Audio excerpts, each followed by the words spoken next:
Sometimes a thing can be true but unhelpful in the current situation.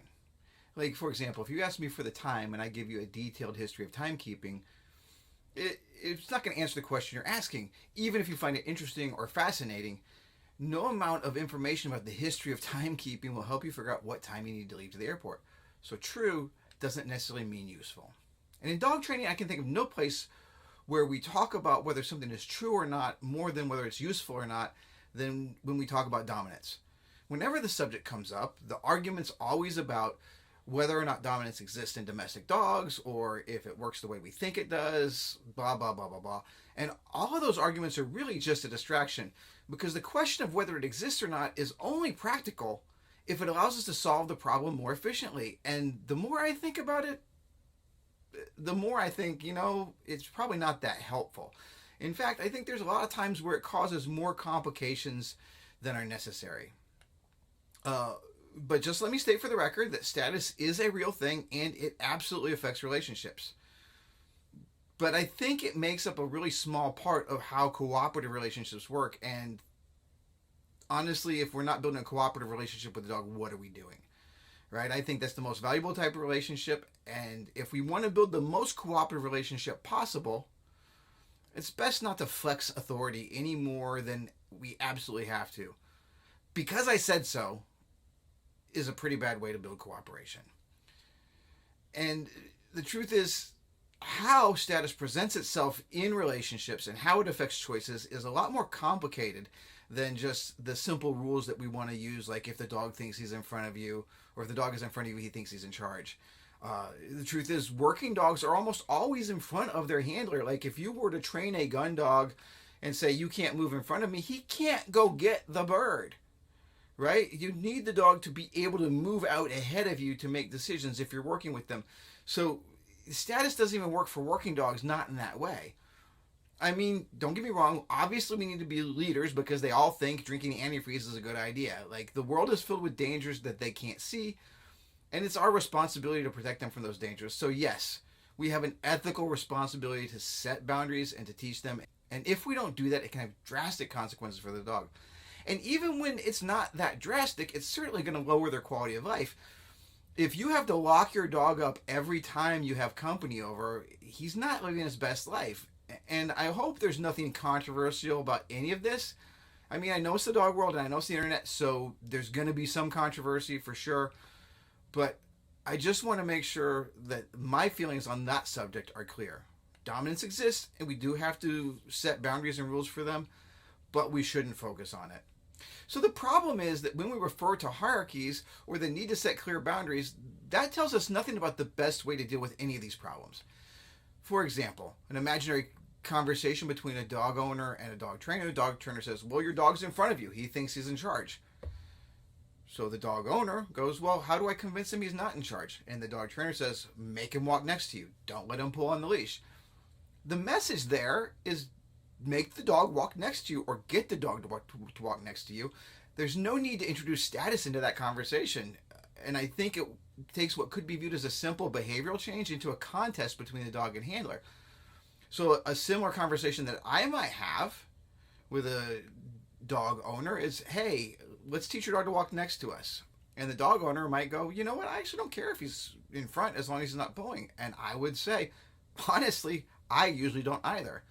But there's going to be times when we want him to walk next to us. There are times where it's practical and safer for him to be next to us. There's going to be times when we need a little bit more focus and attention from him.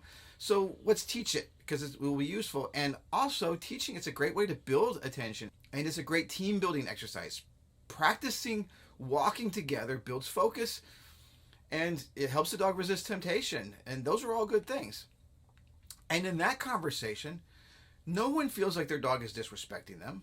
There's no inherent conflict and nothing to prove, no status to defend. No one feels inadequate or like they're being taken advantage of. It's just a behavior to be taught to improve the dog and owner's life. And honestly, we're still framing it in terms of relationship. But instead of focusing on the potential for conflict, we're focusing on the potential for teamwork and mutual growth.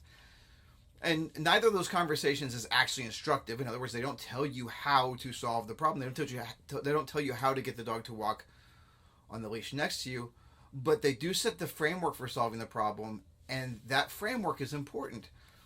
In the case of the dominance framing, the problem is defined not as the dog pulling on the leash, but it's defined as a lack of respect.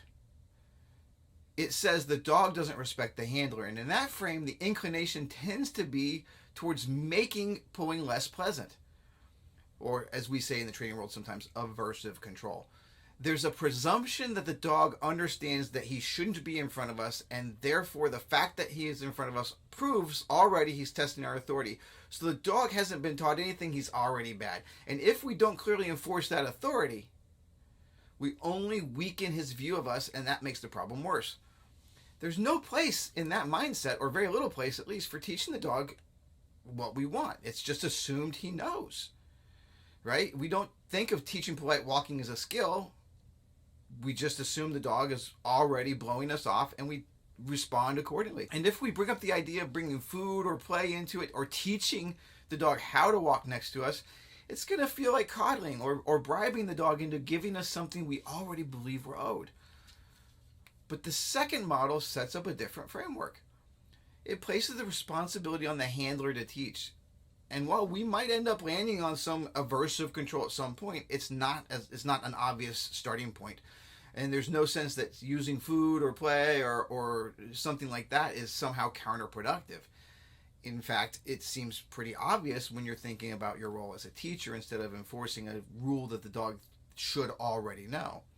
So these models are important. How we see the dog goes a long way to determining how we approach not only behavior problems, but obedience problems as well. What makes sense under a dominance model would seem foolish under a teaching model, and vice versa. And this, I think, is why trainers spend so much time arguing over dominance theory. But there's still a distraction.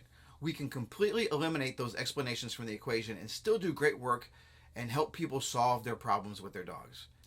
And if status is actually the key driving force behind the dog's behavior, guess what?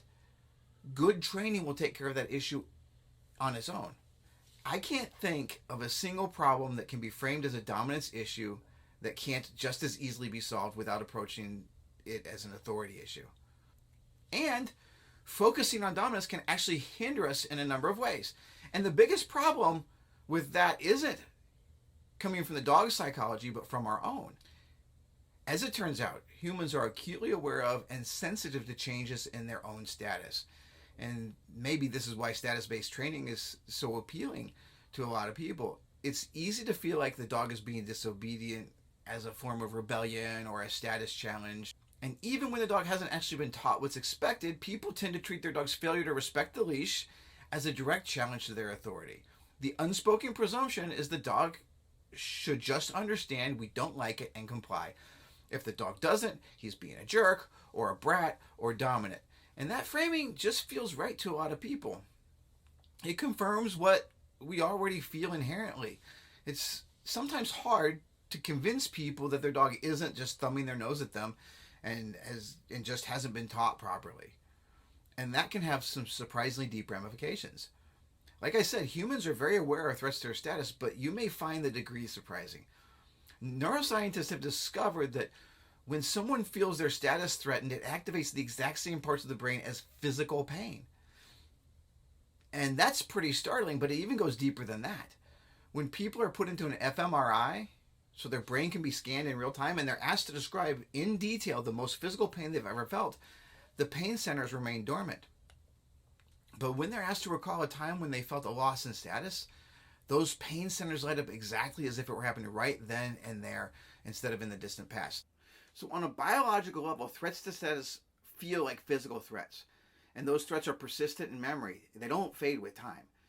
And this is a good reason to not encourage owners to feel that their status is threatened by their dog's behavior. But there's even another piece to that. One of the elements of our threat response is that when we feel threatened, we look for threats, not opportunities. We suppress creativity and we create a bias towards pessimism. So the moment we make the dog's compliance about our status, we immediately see the situation as more dire than it actually is. Of course, the argument can still be made, and it probably is being made by some. It's important that owners understand where they stand in the dog's eyes. If it's the truth, we should tell them. Even if it has a negative effect in the moment, a good understanding of dominance will help them going forward. And it's tempting to try and argue with the dominance model being employed in that statement, but I'm not going to. Like I said before, these arguments are a distraction. They're beside the point. So let's look at it from another angle, okay? Let's assume that the dog's leash pulling is actually an expression of thinly veiled contempt for the weak leadership of his owner. Let me ask you, how does one make another being respect them? I mean, we can demand deferential behavior, those outward signs of respect, by exploiting whatever leverage we have. We can bribe for it, withhold for it, we can issue threats, and the right combination and intensity, we can get most dogs to behave in a manner that looks like respect. But look, that doesn't mean the dog respects us any more than a sibling who's forced to apologize actually feels remorse for whatever it is they've done. Gestures of respect performed in response to pressure are not genuine. In fact, the entire idea of respect is a human construction. I mean, respect is real. We feel it, or we can feel it, and they can feel it for us, and dogs can feel it for us too. But the performative aspects of it, the behaviors that are done because we respect or to show respect, that's not always the same thing. Like, we teach children how to behave respectfully long before they really have the faculties to understand what respect really means. So a dog may feel respect, but they don't have a concept of it. In other words, they never do the respectful thing because they're trying to behave respectfully. It's a natural expression of how they feel in that moment, right? In appeasement behaviors, they're sometimes called submissive, but they can be present under all sorts of conditions that aren't necessarily related to respect. Look, I'm not here to cause trouble might look identical to please don't hurt me, which might look like, hey, I'm coming over to see you now. I hope we can be friends, but I don't want you to feel threatened by me at all. All of those are efforts to make a situation more peaceful, to communicate goodwill, right? But they're not necessarily submissive. Even when they are a sign of respect, they also communicate a certain uncertainty about how things are going to go down. Like, you don't walk up to your best friend and say, hey, how's it going? Not meaning any trouble here. If you do that, you're already telling everybody that you're uncertain. So these performative aspects of respect are often coming from uncertainty, not confidence. So it comes back to that question. Do you want the dog to respect you, or do you want the dog to perform the behaviors that you associate with respect? And this puts us back where we started. Because if we say we only want the behaviors, then there's no need to discuss status at all. Just train the behavior like you would any other behavior. If you say you want respect, then we come back to that same question. How does one become respected? And if you take a moment and you think about people you've respected, people in your life that maybe a teacher, maybe a coach, maybe a relative, a parent, a guardian, somebody inspired you to be better than you thought you could be or do more than you thought you could do. What was that person like? Now, I've asked this question to clients over the years, and I've gotten a bunch of responses. But there's a few that kind of keep coming back, and those mentors, those people were very clear in their expectations, and they had high expectations. They were so sincere. They listened well. They weren't afraid to point out mistakes. But the most common theme has been those people believed in me, and I knew they genuinely wanted me to excel for my sake, not theirs. And I'm convinced that those are the exact same qualities dogs need if we want to build true respect and not just the appearance of respect. The thing is, those people who inspire us don't usually do it to satisfy their own need to lead. They do it to satisfy their need to help, and that's a big difference. So to me, the answer is obvious. The way to gain a dog's respect is to prove that you can help them find the best way through different situations. I once heard a trainer say, I just want the dog to see me as the kind of guy who gives good advice. And I think that's what respect means. When we trust someone as a guide to help us navigate when we're uncertain, that's respect. Just teach. Be clear, be fair, make it a conversation, not a lecture, and make sure the dog feels safe and trusts you. And if you do these things because you want the dog to flourish and not because you want to finish the training job or post a cool video, if you make it about the dog's potential and creating the most joyful life possible for that particular dog in his particular situation, if you do that, status and leadership will work themselves out with no extra effort from you at all. Every great teacher is by definition a great leader. But a great leader might still be a terrible teacher. And since we need to teach anyway, let's focus on that. Be the best teacher you can be and let that handle the status. Because focusing on status, focusing on your status, only muddies the water. All right? So those are my thoughts. Let me know what you think. Thanks a lot. We'll see you next time. Thanks for watching.